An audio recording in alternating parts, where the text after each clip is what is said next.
18 जून रोजी आहे निर्जला एकादशीचं व्रत. निर्जला एकादशीच्या व्रतामध्ये पाण्याचा थेंबही प्यायला जात नाही. हे व्रत फार कठीण मानलं जातं.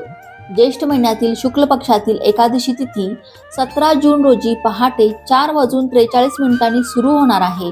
18 जून रोजी सकाळी 7:28 ही निर्जला एकादशीची तिथी समाप्त होईल. उदय तिथी लक्षात घेऊन मंगळवार दिनांक 18 जून 2024 रोजी निर्जला एकादशीचं व्रत पाळण्यात येणार आहे. या दिवशी पूजेचा शुभ मुहूर्त सकाळी 8:26 पासून ते 9:32 असेल.